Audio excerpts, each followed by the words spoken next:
নমস্কার, আমি বোধসত্ত্ব খান চলে এসেছি সহজ শেয়ার বাজারের আরেকটি নতুন এপিসোড নিয়ে। প্রিয় বন্ধুরা, আশা করি সবাই ভালো আছেন এবং সুস্থ আছেন। আজকের 12ই মার্চ বুধবার মার্কেটে সমান অস্থিরতা জারি রয়েছে, যেটা বিগত দুদিন সোমবার এবং মঙ্গলবারে দেখেছি। মার্কেটে ভোলেটিলিটি চলছে এবং সহজ ভাষায় বলতে গেলে মার্কেট রেঞ্জ বাউন্ড হয়ে রয়েছে। ওই যে 22,050 থেকে মোটামুটি 22,600 মধ্যে একটা রেঞ্জের মধ্যে নিফটি ট্রেড করার চেষ্টা করছে আপাতত, যেটা সমস্ত বিশেষজ্ঞদের মতামত যে এই রেঞ্জের মধ্যে হয়তো বা নিফটি কয়েকদিনের জন্য ট্রেড করতে পারে। যদি আমেরিকান মার্কেট দেখেন, যে আমেরিকান মার্কেটে বিপুল পরিমাণ অর্থ সেপ্টেম্বর মাস থেকে ঢুকছিল, সেই আমেরিকান মার্কেট যেটা সম্বন্ধে বিশেষজ্ঞরা সবাই উচ্ছ্বাসিত ছিলেন প্রেসিডেন্ট ট্রাম্প আসার পরই, অর্থাৎ তিনি প্রেসিডেন্ট ইলেক্ট হওয়ার পর, তারপর থেকে যেটা দাঁড়িয়েছে, বিশেষ করে এই গোটা বছরটি অর্থাৎ 2025-এ ন্যাসড্যাক 10% উপর পতন দেখেছে।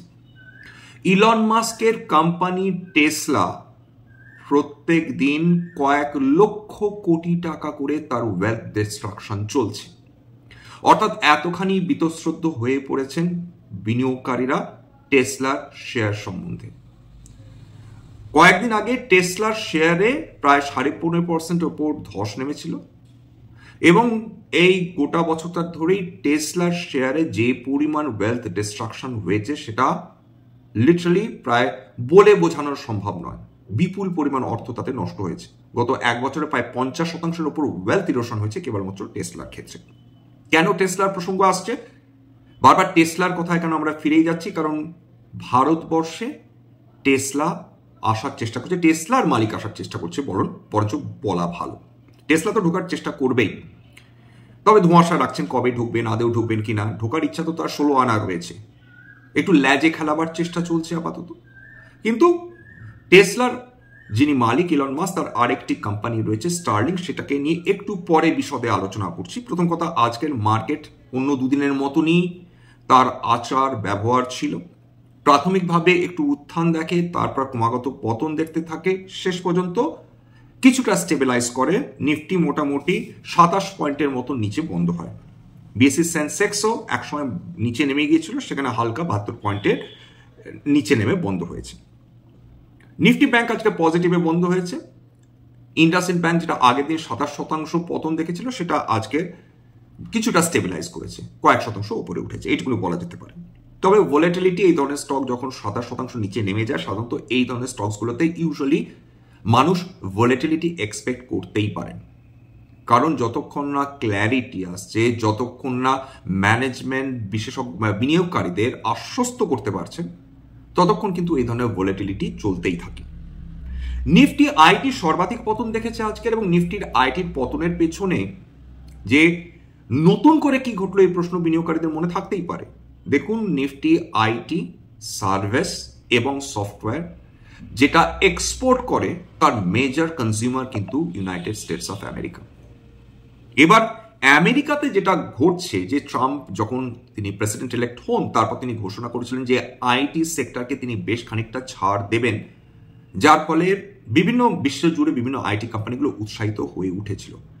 কিন্তু তারপর থেকে ডোনাল্ড ট্রাম্প আইটি নিয়ে বিশেষ কোনো উচ্চবাচ্য করেননি, উপরন্তু তিনি যে কোনো বিদেশি পণ্যের ওপর তিনি রিটালিয়েটরি ট্যারিফ লাগাতে উদ্যোগী হয়েছেন বা ভবিষ্যতেও হবেন, এরকম একটা আশঙ্কা রয়েছে। এবং তার থেকে ইনফরমেশন টেকনোলজি, বিশেষ করে ভারতের ইনফরমেশন টেকনোলজি যে বাদ, তা কিন্তু নয়। হয়তো বা 2 এপ্রিলের পর আমরা বুঝতে পারবো যে সত্যি সত্যি ট্যারিফ লাগছে কিনা ইনফরমেশন টেকনোলজি সেক্টরের ওপর, অন্তত ভারতীয় ইনফরমেশন টেকনোলজি সেক্টর প্রভাবিত হচ্ছে কিনা সেটা তো বুঝতে পারবো। কিন্তু আজকে 2.9% পতন। এবার খেয়াল করে দেখুন যে ন্যাসড্যাক, যেটা ইনফরমেশন টেকনোলজি হেভি সেক্টর, সেখানে ক্রমাগত পতন হচ্ছে। মাত্র 3 মাসের মধ্যে 10% বেশি পতন হওয়াটা তো মুখের কথা নয়। তার একটা পরোক্ষ বা প্রত্যক্ষ প্রভাব ডেফিনেটলি আমাদের ইনফরমেশন টেকনোলজি কোম্পানিগুলোও আছে, ওপরও পড়ে। উপরন্তু যারা আমেরিকাতে যারা অর্ডার দেন, খুব বড় পরিমাণের অর্ডার তারা দেন আমাদের আইটি সার্ভিসেস কোম্পানিগুলোকে, তারাও ইতস্তত করছে যে ঠিক তারা কতখানি অর্ডার দেবেন বা অর্ডারের পরিমাণ কমাবেন কিনা, দিলে কতখানি দেওয়া যেতে পারে। এই যে অস্বস্তি, সেটা আমাদের ইনফরমেশন টেকনোলজি সেক্টরকে প্রতিনিয়ত বিব্রত করে চলেছে। এইটার থেকে বেরোনো আপাতত একটু মুশকিল এই কারণেই, যতক্ষণ না ক্ল্যারিটি আসে কোনো সেক্টরে, যতক্ষণ না এই অনিশ্চয়তা কাটবে, যতক্ষণ না মানুষজন নিশ্চিন্ত হবে। ট্যারিফ বসে গেলে কমসে কম এই নিশ্চয়তা তো আছে যে হ্যাঁ, একটা ট্যারিফ লেগে গেল, আমাদের আইটি কোম্পানিগুলোর এরকম ক্ষতি হতে পারে, অথবা তারা যারা আমেরিকাতে বসে যারা অর্ডার দিচ্ছেন তারা হয়তো অর্ডার কমিয়ে দিতে পারেন। সবকিছু মিলে একটা ক্ল্যারিটি অন্তত আসবে। কিন্তু যতক্ষণ না হচ্ছে, এই আশঙ্কা বিনিয়োগকারীদের কিন্তু বড় বিব্রত করে তোলে, বাজারকে বড় বিব্রত করে তোলে। সেই জন্য যখন আসল ঘটনা ঘটে তার আগে যে চিন্তা ভাবনা, এই যে আশঙ্কা, ভীতি, সেইগুলোই কিন্তু মার্কেটে বিভিন্ন সেক্টরের বিভিন্ন কোম্পানিগুলোকে আরো নিচের দিকে টেনে নামাতে থাকে, যেটা বর্তমানে করছে নিফটি আইটিতে আমরা রিফ্লেক্টেড হচ্ছে।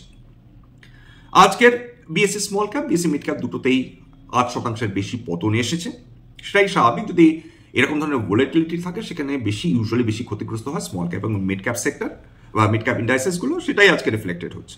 তবে আজকে পজিটিভ মুভমেন্ট অটো সেক্টরে আমরা দেখতে পেয়েছি। টাটা মোটরস ভালো র্যালি করেছে, ক্যাপিটাল গুডস হালকা নেগেটিভে বন্ধ হয়েছে, consumer durables, FMCG, health care এরা পজিটিভে, ভীষণ হালকা হলে পজিটিভে বন্ধ হয়েছে। বিএসসি মেটালস একটু হালকা নেগেটিভে বন্ধ হয়েছে। বিশেষ করে এই যে অ্যালুমিনিয়াম এবং স্টিল প্রোডাক্টসের উপর যে আমেরিকার ট্যারিফ বসিয়ে দিল বিভিন্ন দেশের উপর, সেটার একটা প্রভাব ডেফিনেটলি আমাদের দেশের স্টিল কোম্পানিগুলোর উপর প্রভাব পড়েছে। আজকে দেখেছেন যে বিভিন্ন স্টিল কোম্পানিগুলো যেগুলো রয়েছে সেগুলোর কিন্তু শেয়ার দর কমেছে।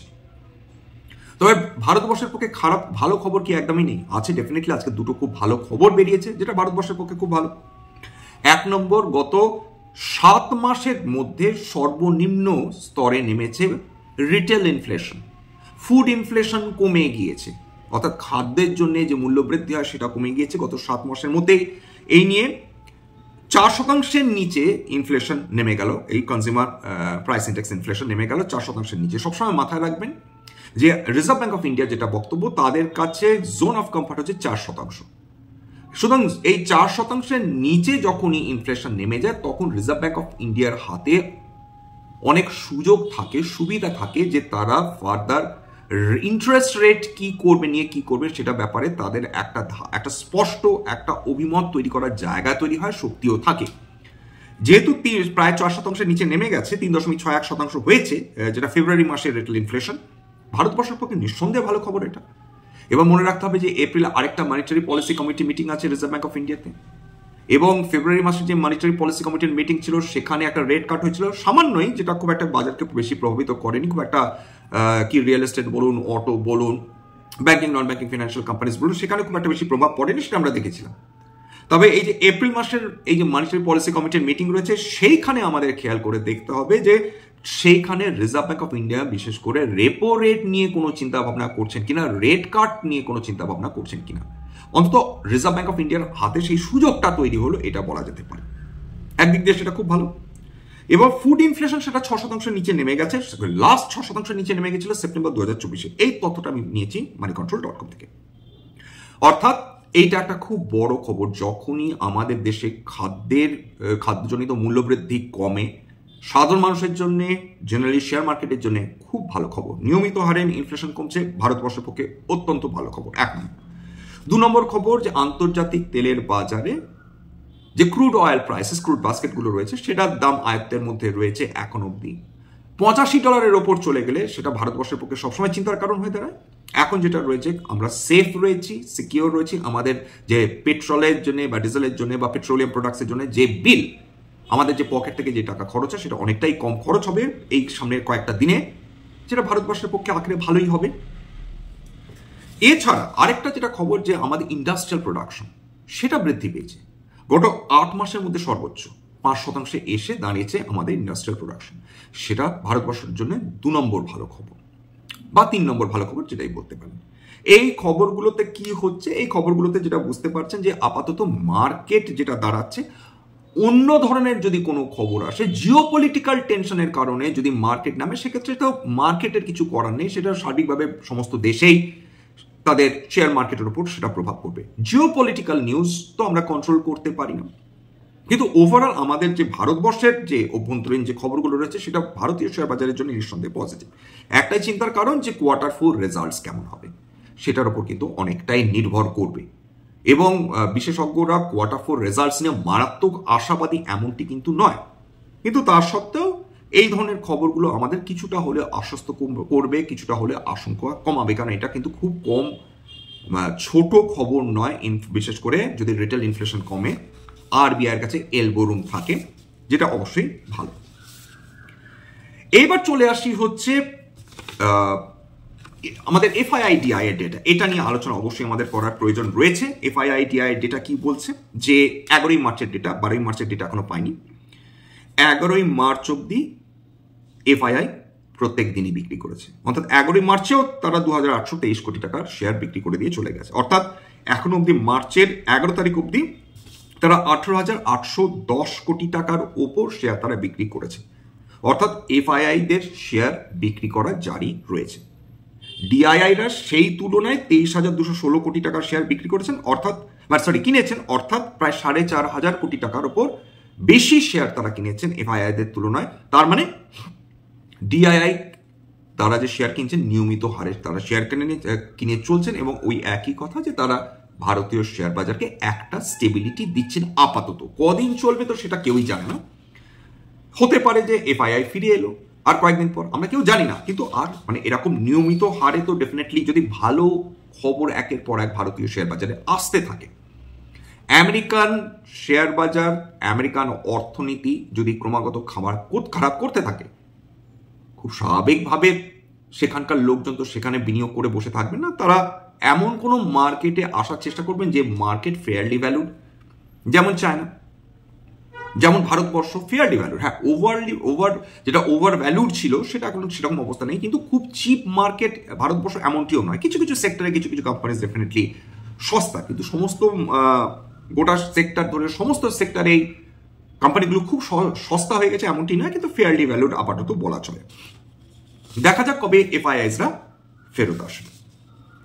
এবার যে খবরটা সেটা স্টার্লিং নিয়ে খবর, সেটা আসার আগে আজকের দিনে যে কোম্পানিজগুলো যেগুলোতে সর্বোচ্চ পতন এসেছে সেগুলোতে বুঝতেই পারছেন যে অধিকাংশই আপনাদের ইনফরমেশন টেকনোলজি কোম্পানি। যদি রিলায়েন্স আজকে রুখে না দাঁড়াতো তাহলে তো মার্কেট আরো বেশি পতন হতো, কারণ নিফটি 50-র অন্তর্গত যে কোম্পানিজগুলো রয়েছে, যে বিশেষ করে যে ইনফরমেশন টেকনোলজি কোম্পানিজগুলো রয়েছে, সেগুলো তো পতন এসেছে। ইনফোসিসের মতন শেয়ার যদি 4.2% নিচে নেমে যায় তাহলে বুঝতেই পারছেন। এলটি টেকনোলজিস 5.43% পতন। আমি বলে দিচ্ছি মোটামুটি এলটি টেকনোলজিস, এবার নিউ এজ শেয়ারগুলোর মধ্যে পিবি ফিনটেক, ইনফোসিস, এরা 4% ওপর পতন দেখেছে। এলটিআই মাইন্ড সেটা 3.62% পতন। এছাড়া উইপ্রো 3.31% পতন। ওরাকল ফিনান্সিয়াল সার্ভিসেস 3.14% পতন। এই সমস্ত স্টকসগুলোতে দারুণ পতন এসেছে, এবং দেখুন এগুলো কিন্তু সমস্ত ইনফরমেশন টেকনোলজি শেয়ার্স। এছাড়া বেশ কিছু অন্যান্য কোম্পানিজও রয়েছে, এর মধ্যে ধরুন ম্যাক্রোটেক ডেভেলপার্স, তারা প্রায় 4.5% কাছাকাছি পতন। উল্লেখ করার মতন সেই অর্থে আজকে মারাত্মক কিছু নেই, কেবলমাত্র ইনফরমেশন টেকনোলজিস যেগুলো দারুণ পতন দেখেছে। তবে কিছু কোম্পানিজ যেগুলো নিরন্তর পতন দেখে চলেছিল আজকের কিছুটা শর্ট কাভারিং হয়েছে বলা যেতে পারে, যেমন বিএসসি লিমিটেড গত কেবলমাত্র এই বছরে প্রায় 30%-র উপর সেখানে পতন চলে এসেছিল, সেখানে আজকের প্রায় 5%-র উপর উত্থান দেখেছে, অর্থাৎ শর্ট কাভারিং এসছে। ইন্দাসইন্ড ব্যাংকে আজকে 4%-র উপর উত্থান এসছে। জিও ফিনান্সিয়াল সার্ভিসেস আজকের উত্থান দেখেছে 3.66%। এছাড়া Adani Green Energy, Crompton Greaves Consumer, Aditya Birla Capital, Tata Motors এরা 3%-র উপর উত্থান দেখেছে। Voltas, Adani Energy, Manappuram Finance, Kotak Mahindra Bank, Bharat Forge, NHPC, Divi's Lab এবং পলিক্যাপ এরা প্রায় 2%-র উপর আজকের উত্থান দেখেছে। তাহলে এবার চলে আসা যাক হচ্ছে আমাদের সেই খবর যে ইলন মাস্ক ভারতীয় বাজারে ঢুকছেন। কিভাবে ঢুকছেন? তার যে কোম্পানি স্টারলিং কি পরিষেবা দেবে? ইন্টারনেট পরিষেবা দেবে গ্রাম অঞ্চল, শহরতলি, এরকম স্যাটেলাইটের মাধ্যমে। কি ধরনের স্যাটেলাইট সেখানে আসছে? এবং স্টারলিং এমনি যে ভারতীয় শেয়ার বাজারে ঢুকতে পারবে তা নয়, কারণ ভারত সরকারের যে স্পেস পলিসি রয়েছে 2023-এ, সেই অনুযায়ী কোনো বিদেশি কোম্পানিকে যদি ভারতবর্ষে এই ধরনের পরিষেবা দিতে হয় সেক্ষেত্রে তাদের লোকাল কোনো কোম্পানির সঙ্গে তাদের চুক্তিবদ্ধ হতে হবে, একসঙ্গে কাজ করতে হবে। এক্ষেত্রে স্টারলিং ভারতী এয়ারটেলের সঙ্গে তারা চুক্তি করেছে, তারা একসঙ্গে কাজ করবে। অর্থাৎ সেই কারণে আজকে ভারতী এয়ারটেলের শেয়ারেও আপনারা উত্থান দেখেছেন। এবং জেপি মর্গান তারা বলেছেন যে স্টকটাতে বহু শতাংশ উত্থান আসতে পারে, কারণ তার স্টারলিংকের সঙ্গে তারা এনগেজ করছে। এটা মানি কন্ট্রোল থেকে নেওয়া। অর্থাৎ ভারতী এয়ারটেল তারা যে স্টারলিংকের সঙ্গে তারা যদি গাঁটছড়া বাঁধে, তারা যদি ভারতবর্ষে তারা এই ধরনের ইন্টারনেট পরিষেবা দিতে চায়, প্রথমেই প্রশ্ন আসবে তাহলে মেজর কম্পিটিটার্স কারা, সেটা নিয়ে আজকে আলোচনা করব। মেজর কম্পিটিটার্স কারা, এটা কিন্তু অত্যন্ত গুরুত্বপূর্ণ। কেন সেখানে আসছি, প্রথম কথা বলে নেওয়ার প্রয়োজন রয়েছে, যেটা যে ভারতের মূল কম্পিটিটার্স যারা রয়েছেন, বিশেষ করে স্টারলিংক এবং ভারতী এয়ারটেল যেহেতু একসঙ্গে কাজ করবেন, তার মূল কম্পিটিটার্স রয়েছে জিও স্পেস ফাইবার, টাটা গ্রুপের যে নেলকো এবং টেলিস্যাট, এরা হচ্ছে এর মূল কম্পিটিটর। এবার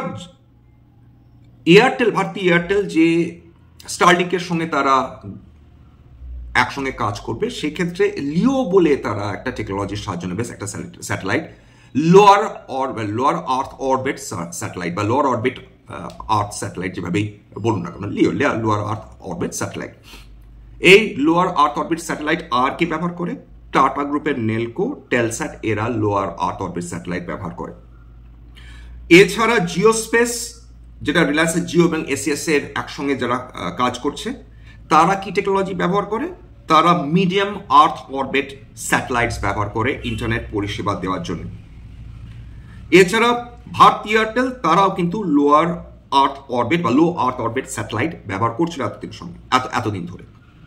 তবে এটা কিন্তু সেই ভিনি ভিসি বিধি নয়, এলাম দেখলাম জয় করলাম সেই জুলিয়াস সিজারের মতন এত সহজ কাজটা হবে না, বিশেষ করে স্টারলিংকের ক্ষেত্রে। কারণ ভারত সরকার কিছুটা স্কেপটিক্যাল হয়ে কিন্তু স্টারলিংকের কার্যকলাপ রক্ষা করবে।